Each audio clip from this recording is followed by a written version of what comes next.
lagi di channel kami. Kali ini kami akan mereview drama Korea yang berjudul Remember War of the Sun. Jadi drama ini bergenre action, romance, dan ada banyak kalau saya bilang itu hukum. Kemudian film ini rilis tanggal 9 Desember 2015 dan jumlah episodenya adalah 20. Sebelum kita bahas lebih lanjut, saya akan memperkenalkan karakter-karakter dalam film ini. Yang pertama ada Yoo Seung-woo memerankan sebagai Soo Jin-woo. Ini Soo Jin-woo ini dalam film ini itu kan dia memiliki semacam sindrom hipertensia, di mana dia dapat mengingat semua kejadian secara detail hampir setiap harinya. Jadi dia kayak manusia super, yang ingatan yang sangat tajam. Ingatannya sangat tajam sekali, dia dapat menghafal semua, bahkan angka, kartu, dia dapat menghafal semua itu. Kemudian ada dua, yaitu Park Min Young yang memerankan sebagai Lee In Ah dalam film ini. Dia adalah seorang jaksa dalam film ini yang menjadi pasangan main dari Soo Jin-woo. Kemudian yang ketiga ada Nam Kong Min yang memerankan sebagai Nam Byung-man. Nah ini adalah peran antagonis di sini. Musuhnya. Betul. Ini dia perannya itu jahat, cuma ada lucu-lucunya di sini dulu ya. Nam Byung-man ini. Kemudian yang keempat ada Park Sung Won yang memerankan sebagai Park Dong Ho. Ini pengacara ya. Aku melihat ini ingat seseorang pengacara pedang. Oh iya. Ini pengacaranya, tapi dia baik hati ya. Iya, cuma agak nyeleneh lah. Iya, agak nyeleneh emang. Oke, tanpa panjang lebar lagi, kita akan bahas dan mereview drama Remember War of the Sun. Jadi drama ini berawal dari ayah dari Soo Jin-woo, gitu ya. Ini dia mempunyai penyakit Alzheimer, di mana dia tidak dapat mengingat hal-hal yang telah terjadi.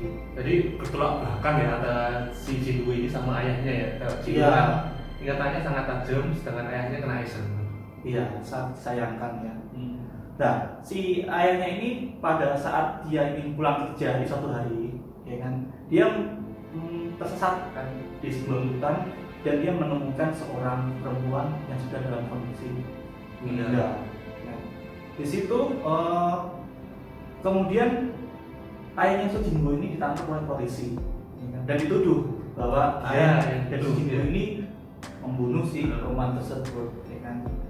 Kemudian Soo Jin-woo ini kan dia juga sekolah hukum di Korea Selatan bersama dengan Lee In Ah kan.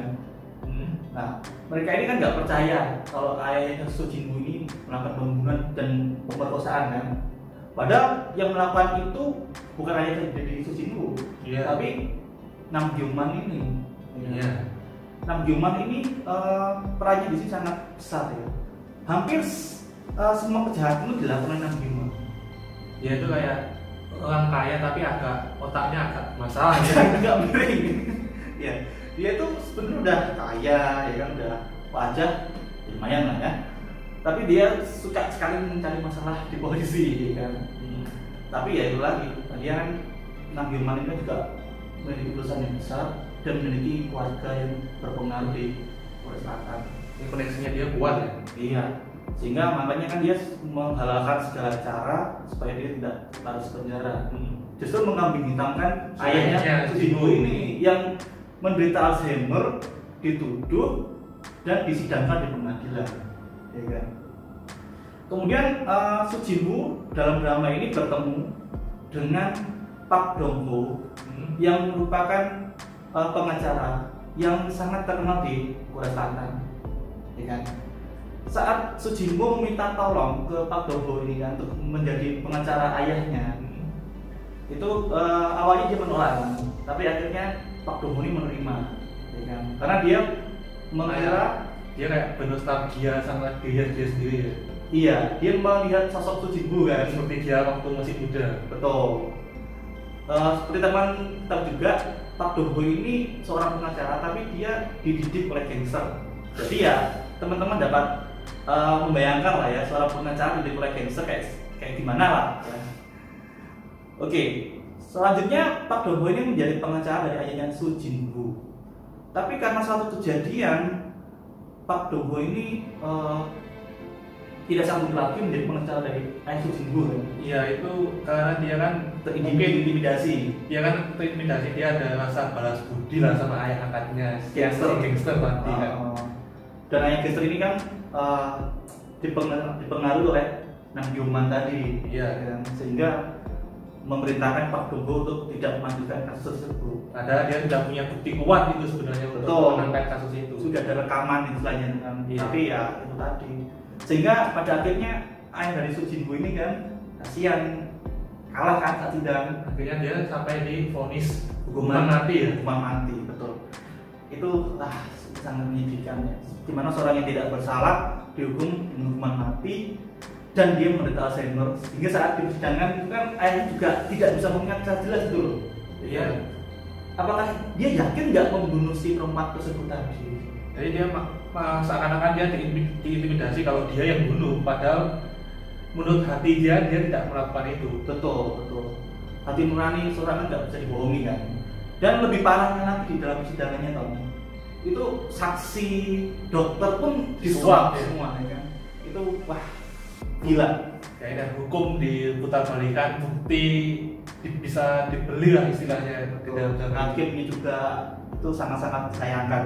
Kemudian setelah sekian tahun berlalu, akhirnya nih Su Jin Woo menjadi seorang pengacara. Dia harus menjadi seorang pengacara, Urusan termuda ya. Iya. Apa itu? betul. Dan si lawan lainnya, Lee In-ha ini, dia menjadi seorang jaksa, ya kan. Nah, di situlah mulai seru nih, dimana Su Jin Woo memiliki niatan untuk membuktikan ayahnya tidak bersalah, Iya. ya kan. Nah, sehingga Su Jin Woo menjadi penasihat hukum dari ayahnya sendiri, ya kan.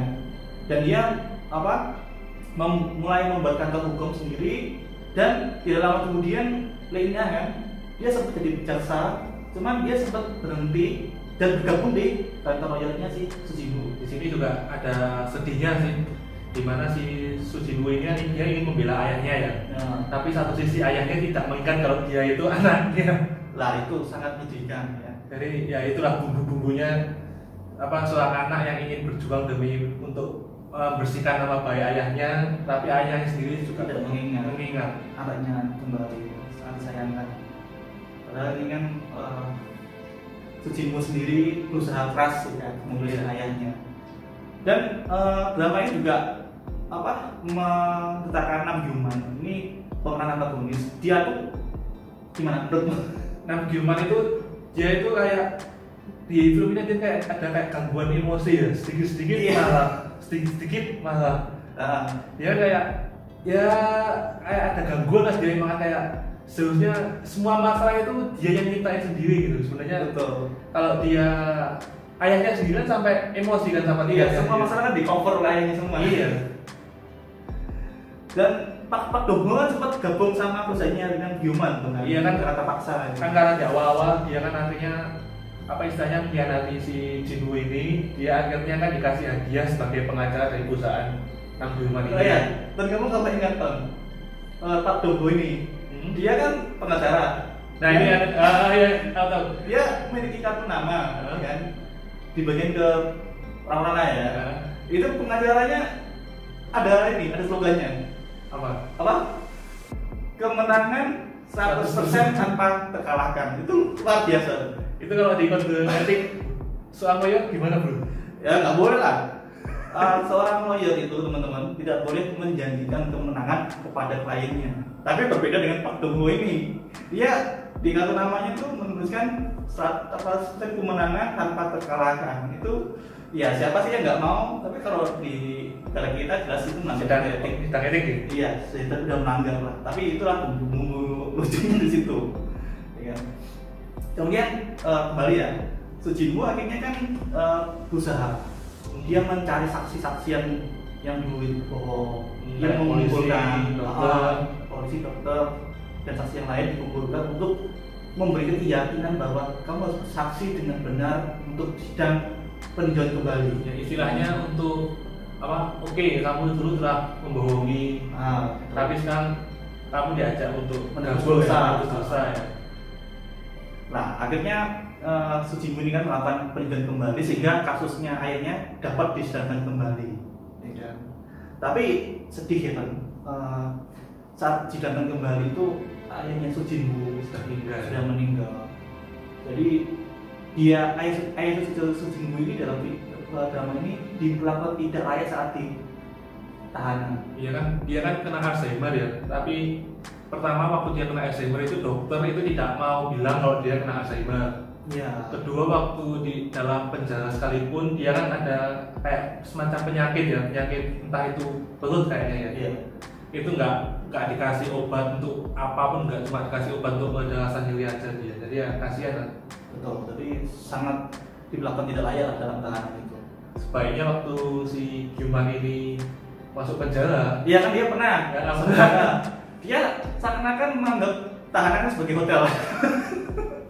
Dia sedikit-sedikit ke dokter minta diberikan vitamin ya. Iya. Tapi dia cepat bebasnya kan. Awal-awal dia cepat bebas dari tahanan kan karena ayahnya yang bantu kan. Iya, ayahnya yang bantu. Kemudian tapi enggak selama itu Sujinmu itu berhasil membuktikan bahwa ayahnya tidak bersalah kan. Tapi ada ini hal yang tidak saya juga sebelumnya, kalau ada satu kejadian teman-teman yang mungkin tidak kami terang di sini ya. Nanti teman-teman saat lihat drama sendiri itu pasti sakit lah. Jadi waktu si Jindu ini dapat membuktikan ayahnya tidak bersalah, tapi juga ada sesuatu yang menimpa dia. Betul. Jadi drama ini dari 20 episode ini ya kalau dibilang itu hampir setiap episode itu sidang. Jadi sangat ini ya, sangat kental suasana hukumnya ya. Betul. Jadi teman-teman kalau yang suka hukum mungkin pertama dapat melihat drama ini lah, seneng pasti. Ini kita juga belajar hukum juga dari drama ini. Jadi nggak semua drama ini nggak ada nilainya lah. Oke, kami rasa sekian dulu ya video kali ini. Bagi teman-teman yang mungkin punya saran atau masukan dari video yang telah kami share, mungkin dapat tulis di kolom komentar dan bisa request ke kami ya kan ya kalau ada drama atau film yang menarik untuk kita tonton sama-sama dan kita review sama-sama. Oke, sekian dulu review drama kali ini. Sampai jumpa di video kami berikutnya. See you.